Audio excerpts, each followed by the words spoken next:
Halo guys, selamat datang di podcast yang akan membahas tentang pengembangan diri, pengembangan minat, dan pengembangan karir yang merupakan program kerja dari Departemen PSDMK BEM/SB IPB. Perkenalkan, saya Lutgerus Manik bersama narasumber kita Andra Juvanka Rahmatullah yang akan membahas tentang Capstone Project pada podcast ini. Selamat sore Bang Andra. Selamat sore G. Oke Bang. Sekarang kan topik kita tentang Capstone Project kan Bang? Ya. Kalau boleh tahu tuh Bang, di angkatan lu SB IPB 57 tuh Capstone Project itu dimulai dari bulan berapa sih Bang?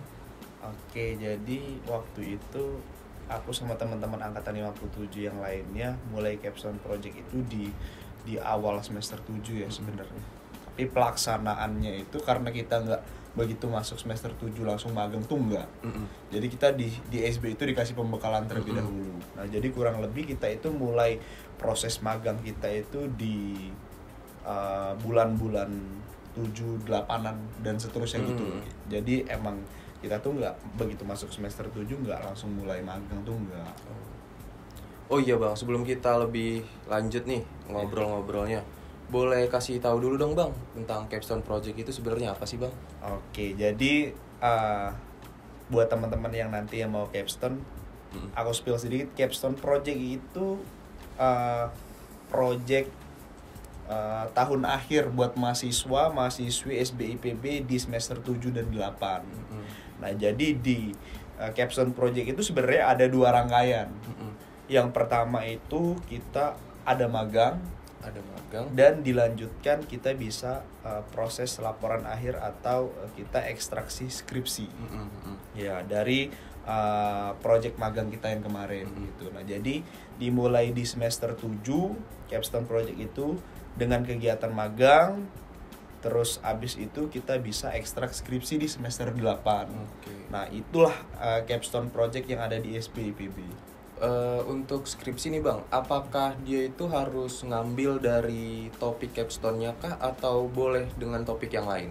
Nah, karena di angkatan aku yang 57 dan teman-teman yang lain itu ada beberapa yang mengekstrak hasil capstone-nya itu ke dalam bentuk skripsi, jadi emang topiknya buat topik itu sebenarnya bisa sama, tapi bisa juga berbeda. Yang penting perusahaan yang kita jadikan objek di skripsi kita itu ya perusahaan yang kita capstone kan kemarin gitu. Jadi emang topik skripsinya itu jadi emang bisa banget kita pakai berkenaan dengan perusahaan tersebut ataupun sama laporan akhir di capstone kemarin. Oke Bang. Nah kalau boleh tahu nih Bang, Bang Andra ini capstone-nya di mana Bang? Aku kemarin capstone di BRI. Di BRI Pusat ya Bang? BRI Pusat, benar. Itu sejalan gak Bang sama konsentrasi yang Abang ambil di SB? So far kurang lebih sejalan ya, karena kenapa? Karena kita di BRI itu kebetulan aku ditempatkan di bagian wealth management di BRI, jadi emang pas banget sama konsentrasi aku yaitu investment and wealth management gitu. Oke. Nah kalau boleh tahu Bang, saat rangkaian capstone ini Bang, kita mungkin mulai dari awal ya Bang? Ya, boleh. Saat kita ingin mendaftar itu Bang, itu tuh ada beberapa opsi sih Bang. Mungkin ada yang disiapin dari SB atau mandiri gitu. Gimana Bang? Nah, kemarin itu aku sempat lupa ya ada pendaftaran atau enggak. Yang pasti begitu kita masuk di semester 7, akademik SB kasih tahu bahwasannya kita bakal terlibat di Capstone Project. Nah, waktu itu kita langsung ke awalnya di awal semester 7 itu kita pembekalan buat capstone dulu nih, tanpa kita dikasih tahu capstone-nya di mana. Terus juga nanti capstone-nya itu lu dapat perusahaan apa aja tuh enggak. Jadi emang kita tuh awal-awal perkuliahan semester 7 tuh dikasih pembekalan mulai dari materi, terus juga dunia di lingkungan kerja itu seperti apa, terus esensi kita masuk ke dunia pekerjaan itu seperti apa, terus juga jangan pernah kita lupain mutu kita di SB, terus juga apa yang bakal kita hasilkan itu kita dikasih tahu tuh di awal semester 7. Nah, yang pasti nantinya kita abis itu ditentukan oleh pihak SB gitu. Kita dapat di perusahaan mana pas capstone project itu. Oke. Ya, jadi emang di angkatan aku waktu itu emang aku emang kayak lupa deh, kayak nggak ada pendaftaran gitu. Jadi emang kita semuanya rata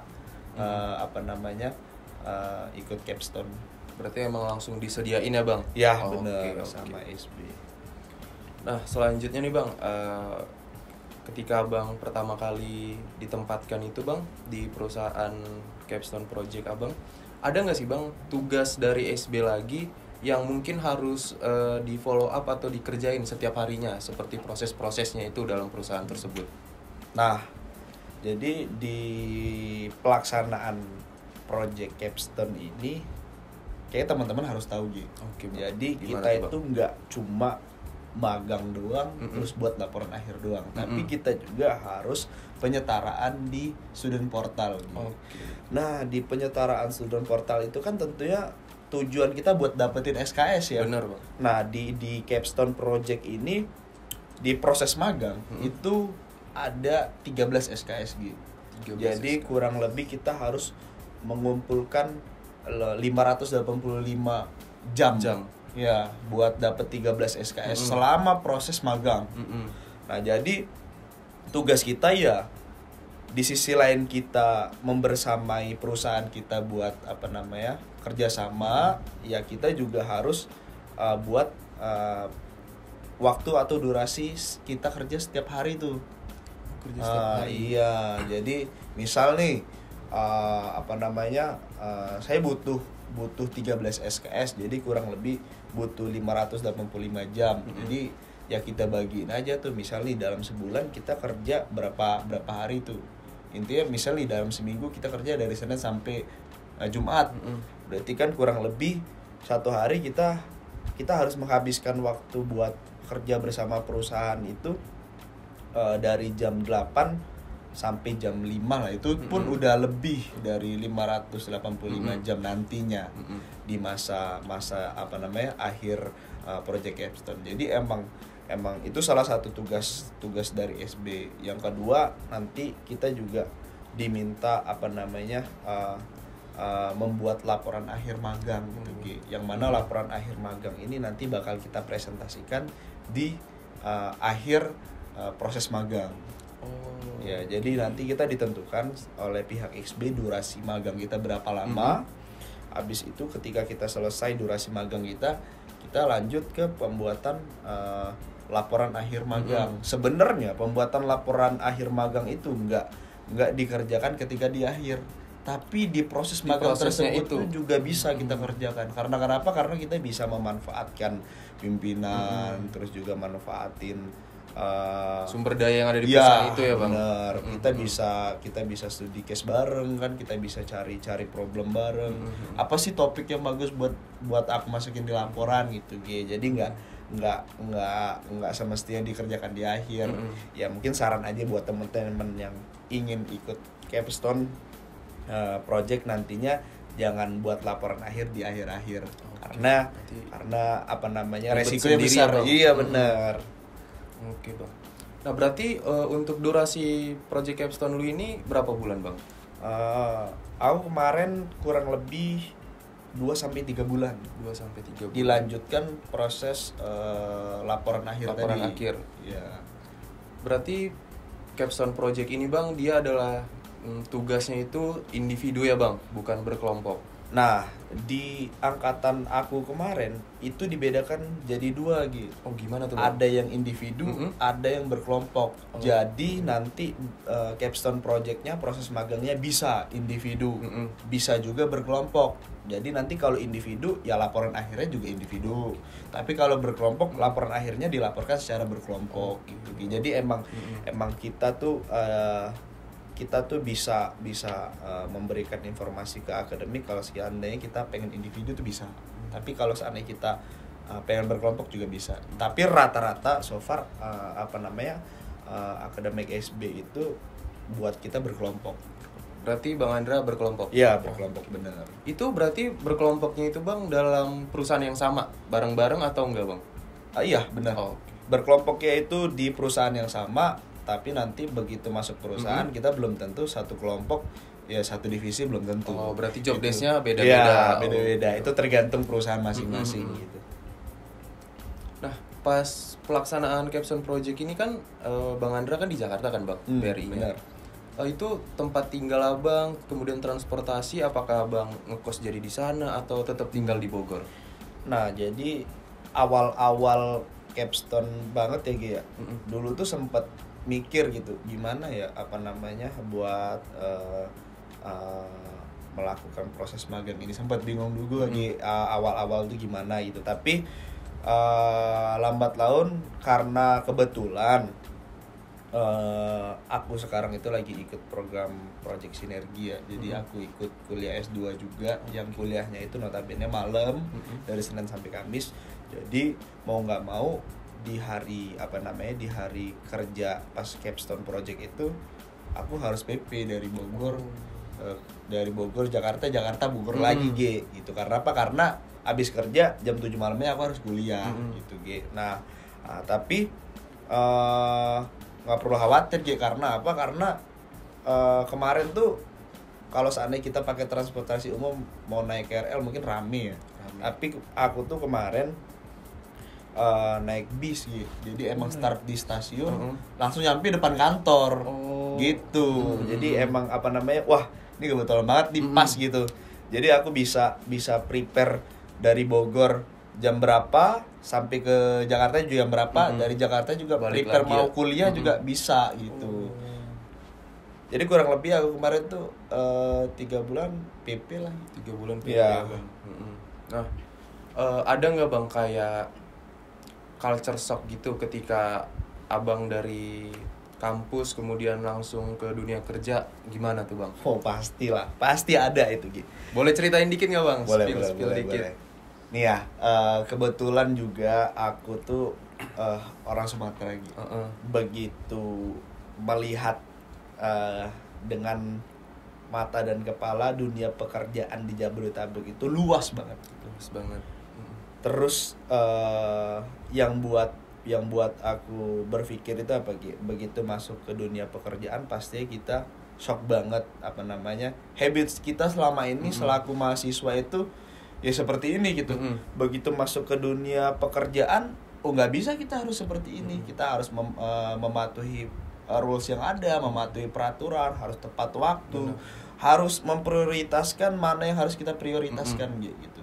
Yang pasti culture shock yang aku alami itu kita harus tahu posisi kita sebenarnya itu apa gitu. Mungkin kita di mahasiswa bisa berpikir bahwasannya aku mahasiswa aktif yang terlibat dalam organisasi. Kita bisa tuh memposisikan hal itu menjadi mahasiswa. Bisa juga kita besoknya berubah menjadi mahasiswa yang selalu ikut mata kuliah, nggak pernah izin dan lain-lain. Tapi di dunia pekerjaan kita harus tahu tuh posisi kita sebagai apa gitu. Kita nggak boleh telat. Kita nggak bisa menunda pekerjaan. Kita nggak bisa nih pakai baju yang semena-mena, nggak bisa. Itu ada peraturannya semua. Nah itu yang buat aku pembelajaran banget. Jadi buat kayak wah ini harus beradaptasi lebih nih di sini. Nggak bisa kita harus mengikuti nafsu seorang diri, itu nggak bisa. Oke Bang. Iya. Nah, selanjutnya nih Bang, ketika lu udah ceritakan tadi tentang bagaimana culture shock itu, gimana sih cara lu ngebangkitin diri lagi, lebih percaya diri lagi? Itu ada tipsnya nggak Bang? Kalau dari aku sih, yang pertama tipsnya itu kita harus sadar. Kita harus sadar capstone project ini bukan semata-mata proses magang doang. Tapi inilah yang membantu kita buat next selanjutnya setelah kuliah kita mau ngapain. Inilah titik dimana kita harus sadar kalau pembelajaran pertama kita itu bukan hanya belajar di kelas, dengerin dosen ngomong, terus ujian dapat nilai, bukan itu aja. Tapi kita harus belajar dan belajar lagi, dapat pembelajaran yang lebih lagi gitu. Nah, selain itu juga kita udah sadar, ya kita juga bisa belajar di dunia pekerjaan itu seperti apa gitu. Jadi emang intinya tipsnya itu kita harus serius. Harus serius ya bang. Ya, nggak bisa kita jadikan ini sebuah batu loncatan doang tuh nggak bisa. Kita harus serius, kita tahu tuh apa yang harus kita kejar di Capstone Project ini. Apa kita pengen kerja di situ? Apa kita pengen mencari informasi tertentu? Atau kita juga pengen cari suasana baru juga? Ya kita harus sadar akan hal itu.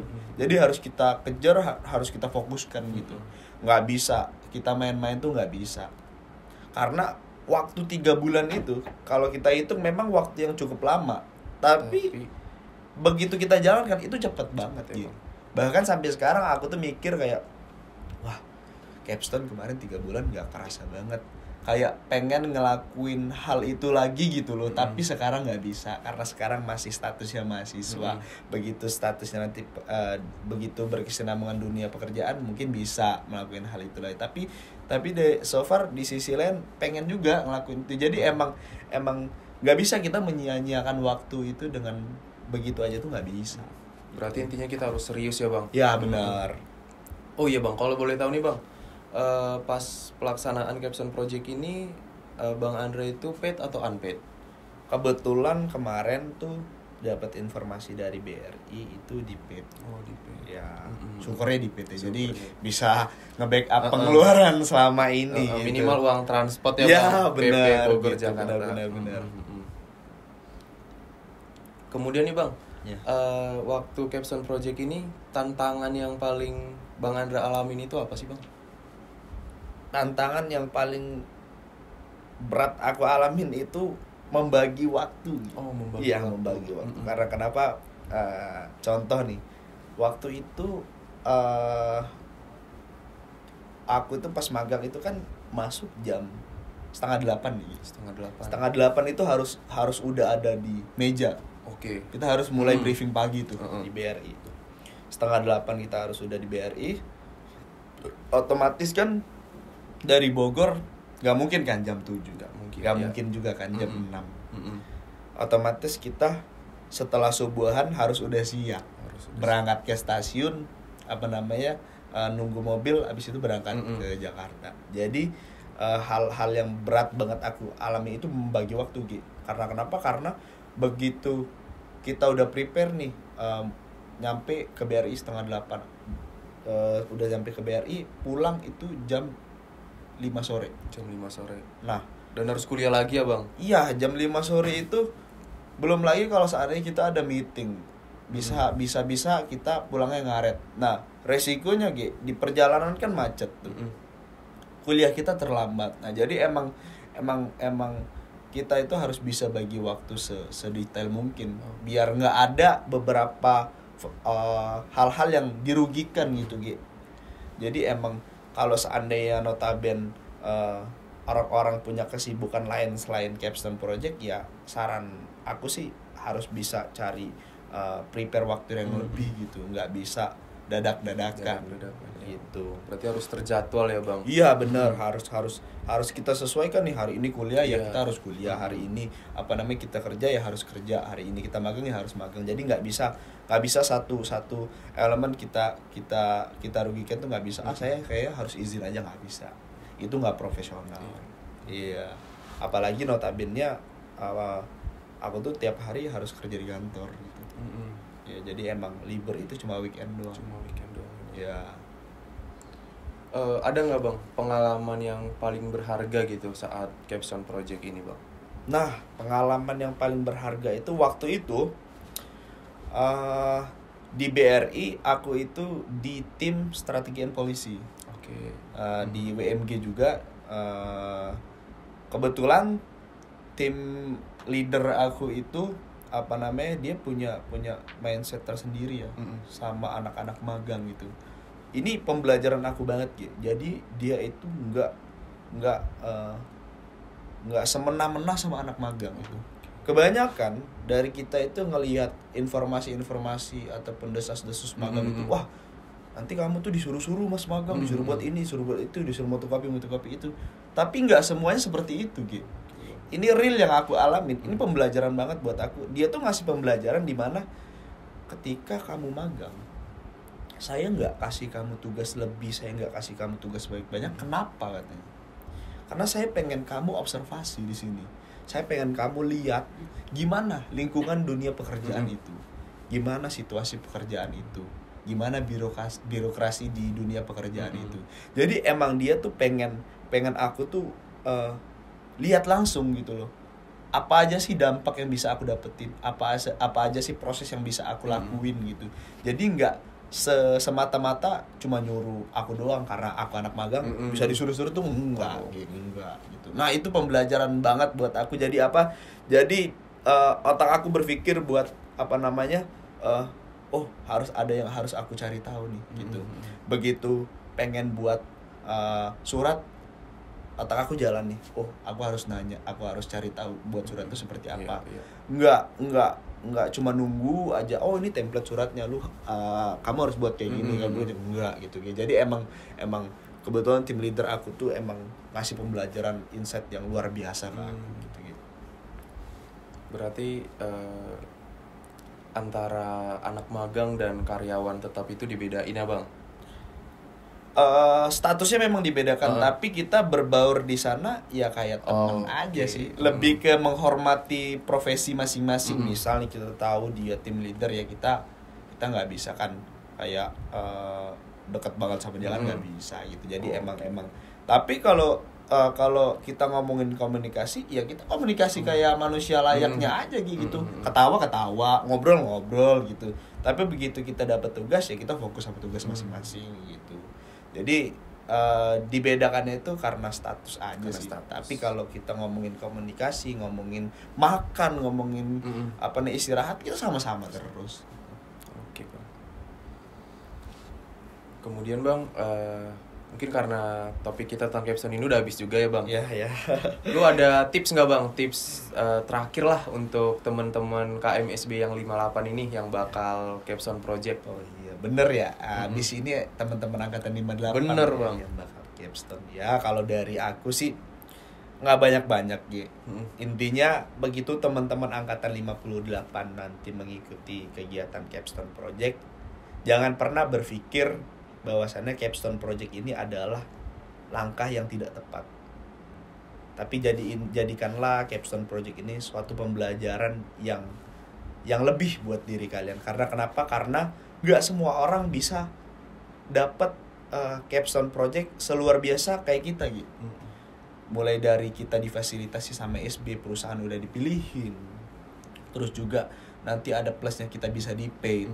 Terus juga dapat perusahaan-perusahaan yang luar biasa, namanya tuh udah top gitu. Bisa masuk CV juga ya, Bang? Iya, benar gitu. Jadi buat teman-teman 58 jangan pernah berpikir bahwasannya capstone project ini adalah program yang biasa-biasa aja. Ini adalah program yang luar biasa gitu. Yang bisa buat kita dapat manfaat lebih. Bahkan teman-teman aku sampai sekarang masih ada yang melanjutkan proses magangnya. Iya. Jadi emang jangan pernah berpikir sebelah mata lah sama project ini. Terus juga buat teman-teman angkatan 58, manfaatin waktu kalian di capstone project ini. Karena kenapa? Waktunya sangat singkat. Menurut aku sangat singkat ya. Jadi jangan sampai kalian tuh kehilangan waktu sejenak, pas di akhir nyesel gitu. Iya. Benar, Bang. Jadi jangan sampai harus gitu. serius lah pokoknya. Iya, harus serius. Terus juga buat teman-teman 58 yang sekarang bingung nanti skripsinya seperti apa. Nah, ini momennya gitu. Ini momennya buat kalian tuh nggak bingung lagi nanti skripsi mau buat apa gitu. Jadi manfaatin lah bener-bener capstone ini. Mungkin itu aja sih, Ge. Oke, Bang. Aku mau ngucapin terima kasih banyak sama Bang Andra karena ketersediaan waktunya untuk berbagi informasi, berbagi pengalaman di podcast kita kali ini. Oke. Makasih, Bang Andra. Ya, sama-sama, Ge. Terima kasih teman-teman KMSB seluruhnya. Demikian podcast dari kita. Jangan lupa tonton podcast selanjutnya.